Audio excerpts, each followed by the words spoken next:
And good morning, Hoosier fans, and welcome to another frustrating, I've had to say that many times, edition of Hoosier Morning After. This is Hoosier Morning After Rutgers. I'm your host, Chad Schwartzkopf. There's another loss. That's a bummer. That's a real bummer.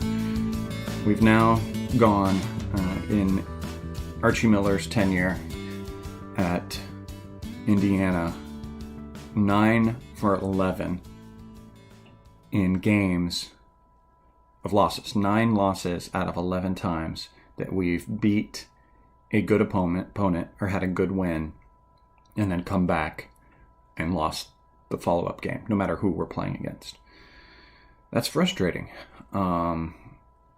We saw some good stuff at Iowa, and we were hoping to build on that. We were hoping that the team found their locked-in defense again, something that we saw at the beginning of the season, and the offense was coming along as well, making shots. Guard play was looking solid. So all signs pointed towards positives. And I know a lot of us too. Many people are told you so's on Twitter right now, but because of that history that I said earlier, we were leery going into this game. And we should have been even more leery because this was a Rutgers team that is a decent team. It is a decent team. They had a preseason ranking of, I believe, in the 20s or so, or even smaller. I can't remember off the top of my head, but they were ranked in the preseason. So they've got a good team. They've got a decent team. They've struggled to get things together, and they were on a 5-game losing streak. And a lot of those games were close against some pretty good opponents. So it's not like they were coming off 5 games where they got destroyed. The Michigan game, they did get destroyed. But they were going to come out for blood. They were going to come out ready. They were sick of losing. And they came out with more energy, more physicality than IU did. Some of that physicality, I believe, threw IU off guard because the Big Ten officials this year have been highly inconsistent. Again, I'm not going to argue about this game as far as the calling because I felt they were within this game pretty consistent. But as a whole, the reffing and the reffing theory and decision-making by refs this year in the Big Ten from game to game has been all over the place. And again, I'm not... Any one of these things that I'm going to say today, I am not using as an excuse. I'm not using it as an excuse. A lot of people like to point out things as excuses. I'm just going to point out things that happened and things that are true to it. Officiating has been inconsistent this year from game to game. Now, that also falls on the players to adjust to that. You have to be able to see that and you have to adjust your play. If you're being a little more physical and a little more handsy defending a guy and you're getting called for that, you know you need to back off. If the other team is being a little more physical with you and when you're on offense, you should know then, well, when I'm on defense, I get to turn it up as well. They didn't. The guard play took a step back. The guard shooting took a step forward. That was a positive to see. We hit from 3. It's something I did last year, and this year it could be as well, where you could look at the early stages. A lot of the games early. What were we really scared of? Was, boy, the defense is good. We're locked in on defense, but man, this team can't shoot. We can't make threes. Well, these past 2 games, we shot it well. We made good threes. So can we get that back then? And now the defense has fallen off. So this team just struggles it's got the pieces. The jigsaw puzzle is sitting right in front of us. But I feel like we're playing with this puzzle upside down, and we can't see the picture. Because we keep trying to put a piece in there, and then suddenly another piece pops out and slides to the side. And just a complete game is not there.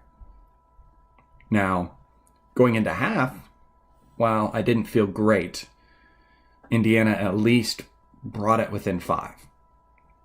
And it could have been 3. Little box out would have helped big time. But I was excited for it because one of the real downsides from this game was Trayce Jackson-Davis had one of these games where, and I don't know if it's because of going against Johnson, when he's gone against opponents, big guys that are a little more physical, that he plays more tentative on both sides. The guy could also be worn out a little bit because he did play his tail off at Iowa. But going into half, I was still hopeful in this game because we've had those games where that's kind of been one relative consistent, is games that we go into halftime feeling, uh-oh, and then they come out strong in the second half. And they do really well. Trayce Jackson-Davis turns it on. He could have 2-3 points at halftime, and then he comes into the second half and ends with 20 points. So I was feeling hopeful in that instance. Figured Archie would talk to the guys, they'd ratchet down a little bit more on defense, and Trayce Jackson-Davis was going to light a fire and get going. But neither of those things happened. In fact, almost the exact opposite happens in the first 2 minutes of the second half. IU commits 5 turnovers, and it's a almost 10-point swing. That's I think when they brought it out to double digits for the first time. Rutgers did, and we had 3 turnovers in the first half. So, taking care of the ball at the beginning, and then you commit 5 within the first 2-3 minutes of the second half. That kind of did it for him. That set the tone for the second half, and we didn't really rebound from there. Now, one bright side, there was a stretch in the second half where Indiana had its youngest possible lineup in there, by eligibility, or by availability, I should say, because Trey wasn't in there since he's injured. Where we had Lander, we had Lander, Leal, Jordan was in there, and who else was in there? Sorry, Trayce and Armand. So 3 freshmen, 2 sophomores in there, and I thought that stretch of play was pretty good. We, at least on offense, it looked a lot better. We were spread out more. We were moving the ball a lot better. When we've had our starters in there, Rob and Al, things seem to get clogged up so much when those guys are in there. And when we get those freshmen, we get Leal and those guys in there together, I feel like they stay spread out, they move the ball better, and it finds openings and it moves around. So at least, I mean, that's a bright spot to look at as far as this game goes, is that, and I hate forecasting forward so much in a game when we still have a lot left in this season, but it shows that the future looks bright for this team. The culture and effort is there in the young guys. And I think this is yet again a game, and if you asked me last year when we all had frustrations about him on the hedges, this is another game that we missed Joey Brunk. I think Joey would have had a good impact in this game. He would have done really well. He's another big body to bang in there with Johnson. And a guy to calm things on the court and fire things up and maybe step in there, just be more aware of the drive. Dribble drive, Geo Baker was able to carve up whoever was on him. I mean, Armand got posterized with a crossover, and Gio got to the basket.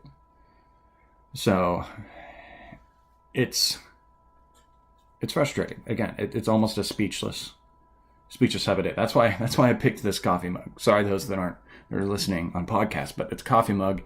It's got a little speech bubble, and the speech bubble's blank. It's supposed to be one that you can write in on chalk. I think it's more efficient to leave it blank in this case because it's speechless.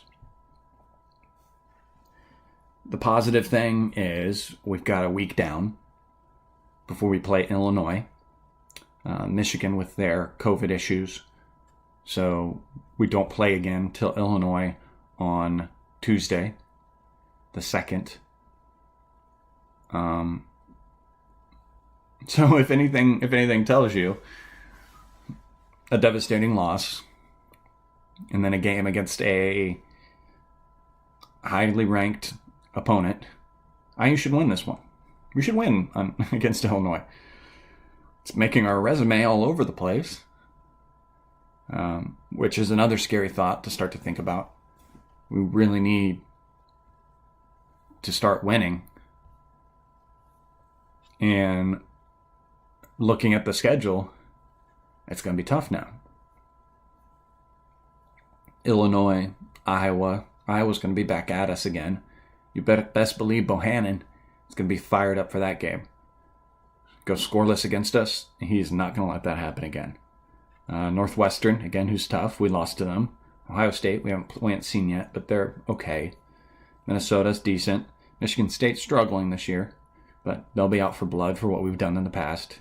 A chance to revenge against Rutgers is nice. And then Michigan. And then we have another Michigan, obviously, and another Michigan State that are both kind of sitting in the postponed column and then finishing against Purdue. So it's tough to say where you put the blame. And I think you put the blame all over the place in that instance when it's tough to figure out where the blame goes. The guys were not up for this game. The guys were not energized. The guys were not ready. They weren't excited. They got out-hustled. So the big question, who is that on? Is that on the coach to get the guys going, get them amped up? Yeah. Is it on the players themselves? Yeah. Yeah. These are still kids that are playing. But they're kids on borderline adult. That's why talking about and criticizing college athletes is really always tough. And why the monetary situation has always been a tough discussion. Because it's a mixed bag. Yes, these are kids. But these are also future professionals in a lot of aspects. And legally, a lot of them are over 18 and legal adults. So there has to be some ownership on themselves. And I know there is. I know they feel bad. I know they hate losing. When you're a competitor and you compete your whole life, you obviously have that drive and you want to win everything you can. So it's there. And again, I see all the pieces that this team has.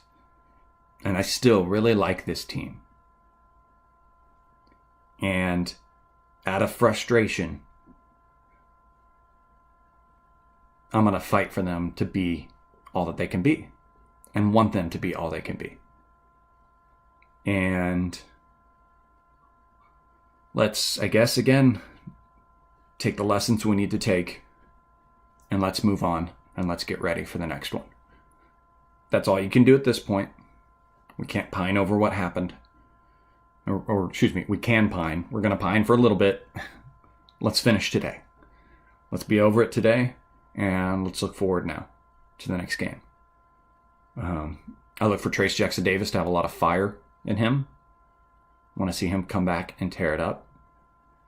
And hopefully the guards, our senior guards, I should say, specifically, take another step forward. I want to see them get going.